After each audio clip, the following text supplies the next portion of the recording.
É isso, agora a gente vai conversar sobre pivotagem com Charles França, consultor de marketing. Olá, Charles, bom dia, tudo bem? Oi, Laine, bom dia, Dunay, uma satisfação conversar com vocês aqui, toda a audiência do programa. Muito obrigado pelo convite. Obrigada também, seja bem-vindo. Explica o que é a pivotagem, como é que ela atua nas empresas, você como trabalha na área de marketing, o que significa isso? Perfeito. A pivotagem é um termo, na verdade, que vem do inglês, do verbo to pivot, que na verdade é girar, não é? Mas aqui no ecossistema da classe empresarial, no ecossistema de inovação e das empresas, ajustes que as empresas precisam fazer para se adaptarem a realidades inesperadas, sobretudo nessas ocasiões de coisas inesperadas, como foi aí a pandemia do coronavírus, né, em que as empresas precisaram realmente se adaptar bastante, e a isso a gente chama de pivotagem, né, que é rever ali o posicionamento e adotar uma nova estratégia, novos caminhos para poder atravessar aquela situação inesperada, muitas vezes desfavorável. Essencialmente é isso. Charles, como é que tem sido esse período de pandemia? Muitas empresas têm, com relação a isso, tentado se reinventar, né? Tentado olhar por outros olhos, né? Ver outros caminhos, identificar algumas possíveis estratégias para poder superar, né? E é exatamente isso, tentar ver como superar, de que forma modificar processos, estratégias. Perfeito, é exatamente isso. Existem duas situações em que a empresa se vê em condições, né, necessárias de fazer uma pivotagem, de fazer uma mudança, né? Ou você faz uma pivotagem porque identificou uma oportunidade, a empresa identificou uma oportunidade de crescimento, por exemplo, ou porque ela identificou uma ameaça, ela foi alcançada por uma ameaça, né? Então, essas situações são bem diferentes, porque quando você tem uma situação de ameaça inesperada, como foi agora essa situação aqui do coronavírus e sucessivos lockdowns, né? Existe uma dificuldade porque a empresa ela tem que tomar decisões muito rápidas, ela tem que acelerar o processo decisório e em momentos de tensão o risco é muito maior. Agora, a gente observa, o que a gente observou é que muitas empresas conseguiram se adaptar adequadamente, pelo menos para minimizar os danos causados pela pandemia. É o caso, por exemplo, de empresas de equipamentos que passaram a fornecer para o sistema de saúde, para hospitais, para toda a rede de saúde, né? O setor têxtil, que passou a produzir máscaras, por exemplo, também, né? E a gente vê aí bares e restaurantes que foram talvez, assim, eles foram o setor mais afetado, na minha opinião. Inclusive a Brasel, dados da semana passada, da Brasel indicam que 70% dos bares e restaurantes do estado do Ceará não abrem mais. Agora, mesmo nesse cenário, a gente observa que alguns restaurantes e bares, inclusive, se adaptaram, focaram no delivery até pela madrugada, né? Tem aí alguns bares que estão atuando 24 horas durante a madrugada também, fazendo entregas, delivery, para poder manter a sua estrutura de custo, manter o mínimo necessário para garantir o seu funcionamento. O mesmo se aplica aos restaurantes, às oficinas mecânicas também, que tiveram uma queda muito brusca na demanda. As pessoas em casa não levam seus carros para a oficina.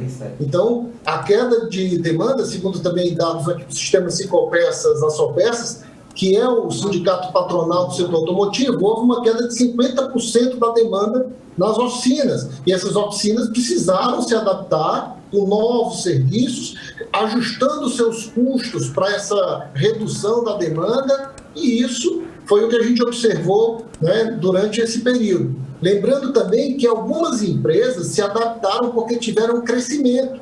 Algumas empresas precisaram pivotar, especialmente no mercado digital, que é onde eu atuo, que eu conheço bem. Muitas empresas precisaram fazer adaptações para atender uma demanda inesperada decorrente da pandemia. Charles, no caso, por exemplo, a gente tem alguns exemplos aí, como você falou, né, da indústria têxtil que passou a fazer máscara e roupa, né, para hospitais, não é isso? Tem também padarias que passaram a vender alimentos fora pão, enfim, alimentos que eu digo de supermercado, né, que também é como se fosse um mini mercadinho, assim, dizendo, né?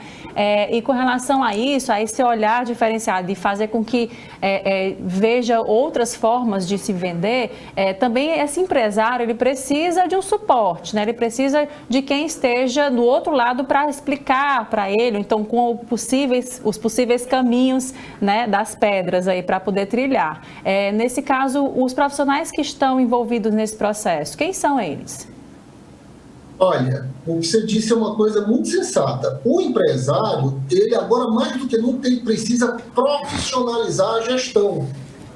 Como ele normalmente está ali muito envolvido com as questões operacionais, o cara construiu a empresa, especialmente a pequena e a média empresa, que muitas vezes vem de um histórico de negócio muito pequeno, às vezes um negócio familiar pequeno, e foi crescendo, se transformou ali numa pequena e numa média empresa.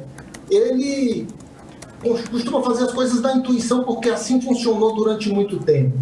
Mas nessas circunstâncias é preciso profissionalizar a gestão mais do que nunca. Ele precisa ter clareza sobre o fluxo financeiro, ele precisa ter clareza sobre aquilo que incentiva e que desmotiva a equipe dele, ele precisa ter uma estratégia de marketing poderosa para alcançar o público certo e ele precisa ter processos enxutos. Esses são os 4 pilares de qualquer negócio, em qualquer segmento, do tamanho que for a empresa e do segmento que for, da pequena empresa até a grande empresa, esses são os 4 pilares.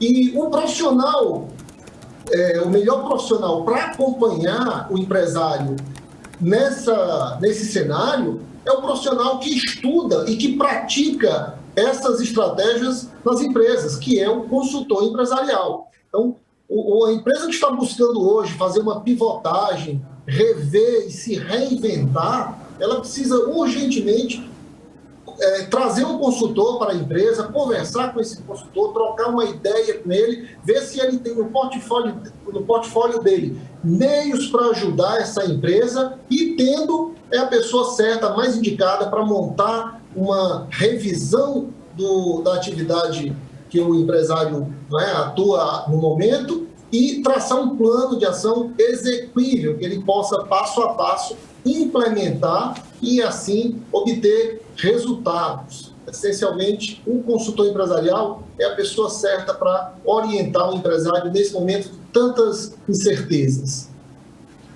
Charles, para a gente finalizar a nossa entrevista, eu queria lhe perguntar sobre a relação entre a pivotagem e uma outra palavra aí presente no marketês, né, que é o rebranding. Quando a pivotagem estimula que as empresas deem uma guinada e puxem para uma outra possibilidade de negócio dentro do mesmo ramo. E de que forma ela se relaciona com o rebranding das marcas? O branding, ela é a identidade da empresa, é a mensagem da empresa para o mercado. O empresário que não utiliza técnicas de marketing para fortalecer a sua marca, para fortalecer o seu branding, ele corre o risco de não atrair o cliente certo para ele e ele corre o risco, inclusive, de perder a comunicação com os clientes que ele já tem. O cliente não se identificar com a empresa. O branding é um caminho para que o mercado entenda qual é o propósito, os valores, aquilo que é importante para a empresa, o que é que ela defende, o que é que ela acredita. E assim, quando o mercado recebe essa mensagem, todos aqueles que se identificam com os valores da empresa terão naturalmente uma inclinação maior para serem clientes dessa empresa e não do seu concorrente. Então, o branding é essencial para a fidelização, para a harmonização da relação entre cliente e empresa. Eu diria que hoje é mais importante do que nunca. As pessoas consomem por identificação, as pessoas consomem pela simpatia que tem a marca e pelos valores, o estilo de vida e aquilo que apreciam. Essencialmente, É isso que é branding, e o marketing, no seu papel maior, que é fazer com que os produtos dessa empresa sejam conhecidos, apreciados e comprados, é a ferramenta para fazer o branding fixar a bandeira ali naquele segmento que a empresa atua.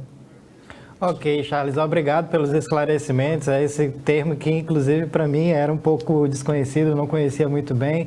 Obrigado por trazer essas informações para a gente. Até a próxima. Até a próxima, eu que agradeço. Um abraço, Elaine, um abraço, Donai. Até a próxima. Obrigada, bom dia.